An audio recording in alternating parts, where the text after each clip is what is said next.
everybody. In this episode of the Digital Literacies podcast, we'll be discussing visual literacy. What is it, how our professional experiences intersect with visual literacy, and what it means for 21st century learners and educators.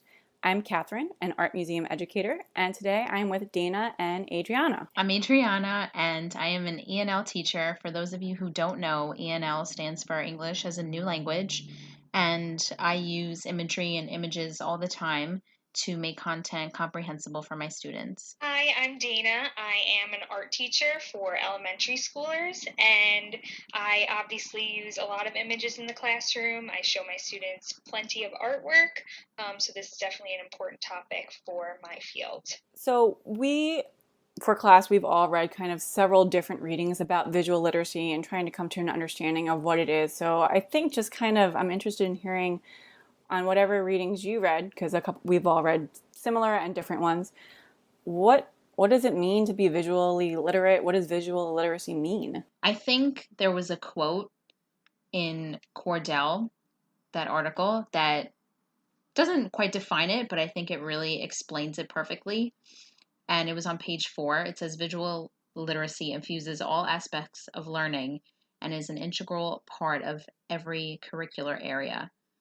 And I just think that means that images are everywhere, and I think we use them for more than just to look at. I think we use them to develop meaning, and especially for me, teachers kind of use them to support the message that they're trying to convey, or maybe the point of a lesson. Well, I totally agree with you, because I didn't pull a quote from page 4, but there is another point in which Cordell says visual literacy is the ability to comprehend, analyze, evaluate, create, and communicate with images. So it's totally cross-curricular, intercurricular, however you want to take it. And I think it really touches too on last week in our class, we read a reading by Sol and Warwick that talked about the 4 C's that we were all talking about: critical thinking, communication, collaboration, and creativity, which are also used for creating the Common Core standards.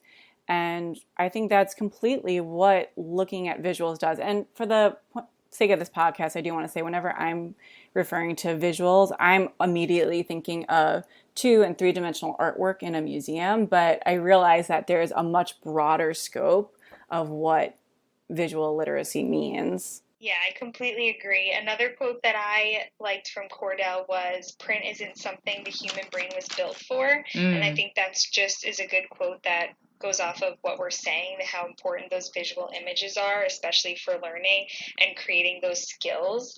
And I think students often, when they're given a reading and it's pages after pages, they're not engaged, they're not interested, they have no motivation to sit down and read that. But if there are really cool images in it, or maybe even some of the images help them learn, I think they're much more intrigued, and it gives them more motivation to be a good learner. Right. Same thing for ESL. If I just give students vocabulary words and, no images next to them, I'm not really helping them, because if you're learning a new language, it's not so easy to remember, how the word is spelled or how to pronounce it, what it means. To have that extra little helper there next to, the word is just going to make it a little bit more easier for them to absorb. I found that in a museum setting too, that looking at images and kind of letting individuals make their own interpretation of it and state what they see in it, you can make it accessible for so many people. I can't tell you how many times that I've had a field trip and then a teacher will say, like, the student never shares like this in class. Like, they never talk this much. And it just feels like this kind of safe space, at least that we say that there's no wrong answer when you're talking about a visual image, which I guess, I don't know if this article would completely agree with that, because they're like, images need to be vetted for accuracy, reliability, relevance, and timeliness. So I don't know if they would completely agree that artworks are really open to interpretation. And I guess it's not just artwork, it's any visual image. Yeah, maybe. I guess it would depend on the purpose. Like, if you're teaching with it, then obviously it needs to be for a certain purpose. That could be interpreted in a different way too. Yeah, I mean, and I guess this goes to we've been discussing a reflexive pedagogy where it is this blend of didactic and authentic, which is I think what you're coming towards, that when we're looking at an artwork, it's not just this total open experience. The Cordell article also brings up some questions, like guiding questions, and I immediately wrote them down. It was kind of, what do you notice? What more can we find? And this is actually a strategy that is used by museums called visual thinking strategies, VTS. And it is a set of 3 questions. But if you're very strict with it, you can't ask any other questions. And so there's really this kind of blend of interpreting an image. I wanted to share with you, there is a book called Teaching in the Art Museum by an educator called Rika Burnham and Elliot Kaiki. And they really talk about this, that they want people to start with their initial observation of an artwork and then really kind of ask questions, but not just be about the questions, because sometimes people feel there's a wrong or a right answer, and they really want it to be. I'm just going to read a quote from it. It says, "We do not start out by asking questions. We begin and continue a dialogue based on viewers' perceptions and thoughts. We do not use questions to force participation or to test anyone's knowledge or competence. We do not formulate questions in advance. We don't distinguish good from bad. We allow questions to arise out of the encounter with the artwork, and when they do arise, they provide direction as we search for meaning together. Questions generate answers and ideas, which generate more questions. In this exchange among teacher, visitor, and artwork, the artworks come alive to their viewers." So I think it's that kind of idea of critically looking at an artwork and making connections and collaboration with other people who are looking at it with you, or connections with your prior knowledge or something you're studying. Yeah, I definitely use those strategies in my classroom as well. Showing students an artwork and, flat out asking, are these warm or cool colors, is not like the way to get them thinking critically about it. It's a straight answer. Right. So that was definitely something I struggled with at first, in my student teaching days, when I had to learn how to appropriately question students about artworks, saying, so what do you notice about this artwork? What kind of feeling do you get? And things like that are more multifaceted and can have many different answers. And I think, especially with the little kids, it's very interesting, like some of the answers you get. I myself am like, oh, wow, like I didn't even notice that. And so I think it really, like, you're learning from them in a way when you ask these questions. Their minds are just on a totally different level. They're like so open. And they're so observant, and they'll say things, and I totally agree. I'm just like, I never noticed that before you said that. That's so interesting. And then just kind of let that guide to something there.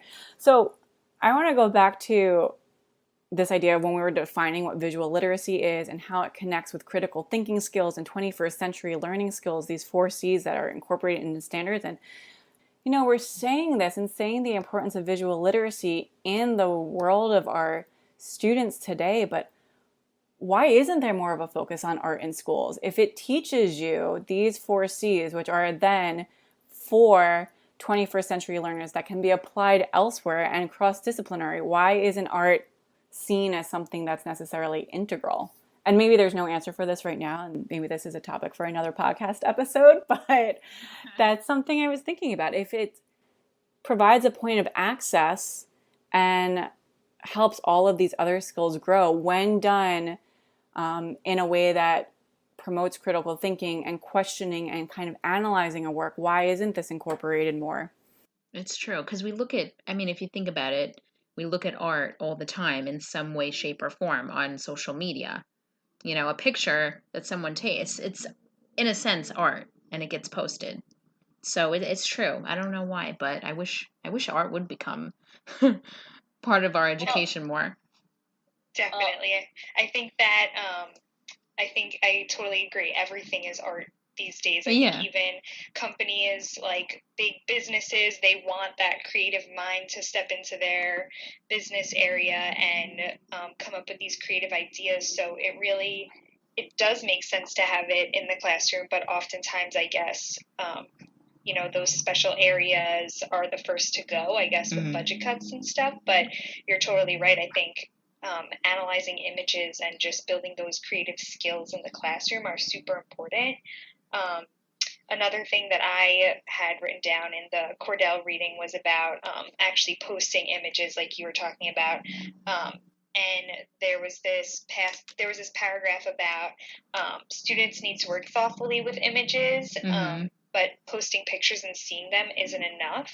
So I guess I was wondering what you thought about that, about posting images and seeing them versus actually looking at them and analyzing them. Well, Adriana, I think you had a different reading than us, but Dana and I both had to read an article, A Journey Through Art Education for Wired Youth. And so what we were just talking about, what you were saying about how, visual imagery is everywhere around us, and then what you are kind of just consuming rather than creating. Duncombe talks in this article, and there's this one quote that's like pulled right away onto the front page of the article that says, a dialogic, playful pedagogy acknowledges students' pleasures by allowing students to have fun with their cultural preferences.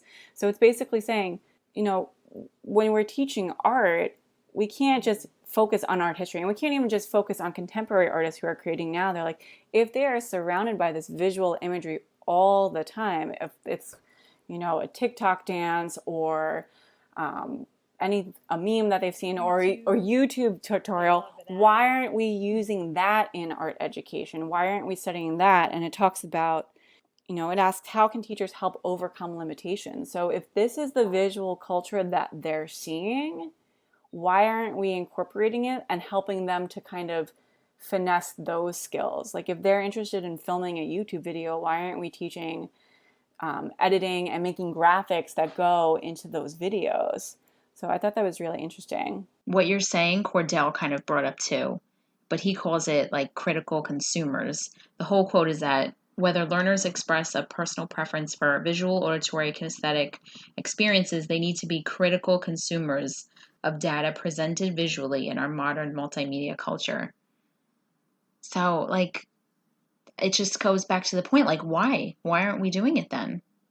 We're doing it to an extent, but it's really not I guess I would say as much of a focus. Well, I guess there's kind of two things I'm thinking about for that. That one, this Duncombe article talks about that, teachers might be hesitant to do it because of their own limitations, that this is something that, and we've talked about this before too. I think, Dana, you had brought it up about Adobe, all the Adobe programs and Lightroom and Illustrator. And if we weren't taught that in high school, but now our high schoolers need to know that this is a limitation on the teacher's half that you kind of constantly have to be learning. And then the other point that he kind of brings up, it kind of really goes into a discussion about how even in art, there was this distinction of fine art and good art. And then when people started bringing in popular culture, that was kind of a hard, when we think of pop culture and you teach pop art, people automatically think of Andy Warhol and bringing in these mass consumer products. So bringing in that visual culture from around you and incorporating it. And so I was even just thinking that he talks about, why was there this pushback of, are there artists incorporating the visual media around them and using that in their art? Is there this kind of hybrid, if we're teaching students to make YouTube, can they be riffing on other videos and editing them? And I actually thought of two contemporary artists who, there's one artist named Kenny Scharf who got his start in New York City in the 80s. But some of his early work, what he was doing, he was one of these first generations to grow up watching TV all the time. And so starts pulling on the Jetsons and the Flintstones and using them in his artwork and making his own versions of them. I can't completely describe it, so if you're interested, you're just going to have to go look it up. And there's another artist named Ashley Longshore who actually uses pop culture figures that she kind of idolizes and makes works about them. But she rose to fame on Instagram. She was kind of one of the first Instagram artists, and she is, I don't even know what her net worth is, and she just wants art to be fun and it to be things that she likes and that she looks up to and she's interested in. And so I think that's this kind of maybe that would be something that you could kind of use as like a jumping point.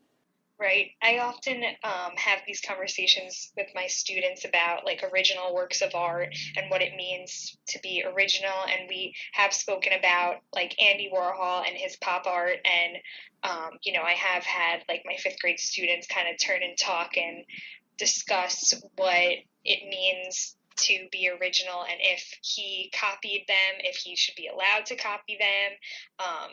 And they definitely, I would say most of them felt like he definitely like ripped off the other companies for what he did, or even talked about the Shepherd Fairy has that picture of Obama and it says hope, and he got like sued over it. Yes. So I told them about that as well. So we talked about if who should have won that case, if it was a copy, or if it was just, or if he should have been allowed to use that image. So I think these are really great conversations to even have with your students and hear their opinions. But it's definitely an interesting thing, because I think even when they're asking me for ideas of what they can draw, and they draw the YouTube symbol, like, should I be allowing them to draw that? Is that original? So it's definitely a constant battle that I feel like I have with myself about the artwork that I'm allowing my students to create. Well, look at even the discussion you're saying you have with them, that they're analyzing and evaluating these images. We're talking about these being the skills that we want to teach students, and that this idea of appropriation versus plagiarism versus what's okay or not, that's totally doing what all of these readings are saying, of really being critical thinkers of the visual culture that they're consuming. Definitely, yeah. So Adriana, what was in your reading with the because I know you were Yes. the technology reading. So what kind of interesting things did that one say? So this one was by AppCon, All the World's a Screen. So leading in from what we talked about, imagery, he talks about how putting up these pictures or posting these videos are a way for people to connect with others, but in doing so, either posting it or me, say, sharing it with you guys online is a social risk, which to me makes sense now that I thought about it more since reading it, because there's been plenty of times when I've wanted to tag someone in something and then I'm like, oh, yeah, well, I won't send it. Because either way, like, to put it out there and then for me to share it, like, I may like it, but I don't know how someone else is going to react or if they're going to like it. So it's like this whole emotional, psychological thing to it. I wonder if that's why, no, just totally going what you're saying about this idea of social risk. I wonder if that's why kids like to draw things that they know from like the YouTube symbol or cartoons or whatever, because it feels like, well, it's already out there and it's already done. So it's not as scary to be drawing it because it's not my own original. You're learning by copying, but like they're also, it might feel safe that they're not taking a risk and doing their own thing that could maybe get shut down by others, that they're just, maybe that's not what your article meant by social risk, but I think that's maybe why. Because everyone's judgmental, especially on the internet. So it's valid to be kind of like, I guess, afraid to share or to post. But this person, he made his career off of recognizing that videos go viral because there's this formula. And basically his videos were purposely like ludicrous. He did these ridiculous things. So, but it grabbed people's attention, and, one thing after another, he has millions of views and his videos are all over the place. Right. I think it also goes back to, the standards that we read for the K through 12 schools, and about students leaving their footprint and teaching them that whatever they post online is there for the world to see. Yes. And I think it's definitely hard for kids to realize that. And I think they don't often realize the consequences that come along with that. And I think a lot of times, even going back to what we were saying, I think they feel like they can kind of hide behind a screen and they can post things, and it might not be as scary to them to post it, but in the long run it could end up being detrimental to them. So I think that's a whole other topic, but I think they also need, I feel like they also have a need to do it. Like, I think they just want to keep up with the times and the trends, and they want to make these TikToks and these YouTube videos. I think that it all goes back to those visual images. They want to create them and they want to post them. And it's becoming this like all-encompassing thing of, you know, if you don't do it, then you don't fit in kind of thing. You know, what you were saying about a digital footprint, and that they might not realize when they're creating these images and putting there, and then there's this risk of that. I think that completely goes back to, for being visually literate and being a critical thinker about it, also kind of understanding how long it can kind of last out there. And then one last point for me is that, you know, talking about what they're interested in and putting things out there and thinking about risk, but then going back to saying we need to help like engage their interest, and by using the visual media that they're surrounding themselves in. I just listened to this podcast episode from a podcast called How To with Charles Duhigg, and it was called How to Ace Zoom School. And it was basically with an author of a book, and she was speaking with parents who were concerned about screen time and how much screen time their kids are getting with school. And it was basically saying, aren't we surrounded by screens all the time? Don't you look up recipes on your phone? Don't you want to chill in front of like the TV later at night? So it's kind of assessing what you're looking at, which I think again goes back to being critically thinking. And it's talking about, if your child is obsessed with watching YouTube videos and then use it to extend other skills, we're kind of starting to come full circle with all of the things we're bringing up, even though I think we could probably talk for like another 40 minutes about this topic. Clearly we have a lot to say. It's okay though, because you know what? It's better to have more than less. And I think that just speaks to how important this topic is. After reading these two articles, you don't think about it. That's why. And then you come to realize, like, oh my God, it's everywhere. Everywhere. Mm-hmm. One last museum story is that sometimes kids will come in and they'll be, if there is, you know, a textile on design or, on display, they'll be like, why is this in an art museum? Why is this here? How is this art? And it's everything you're seeing out in the world, whether it is a movie or an illustration in a book or the clothing you're wearing or the sneakers on your feet, right. Somebody designed them. And yes, this broadens it up a little bit more outside of visual media. But I think thinking of artists and designers and creating things themselves, being active participants, that just to realize how much it surrounds you in your daily life. Yeah, definitely. I feel like they don't always realize all the mediums. Like I like, in a way, obviously, you know, a TikTok video, I don't think you would consider art, but like in a way, you're like what you were talking about before, like filmography and stuff like that. Like in a way, filming yourself is kind of an art. You know? It is. It's like, and the choreography have. Yeah. Yes. It's a clip of someone's life where they're being whatever, silly or dancing, and they're sharing it. It is. I would count it as that. That is a really great way for us to end. Agreed. Yes, definitely. All right. So until next time, thanks for listening. Thanks for listening.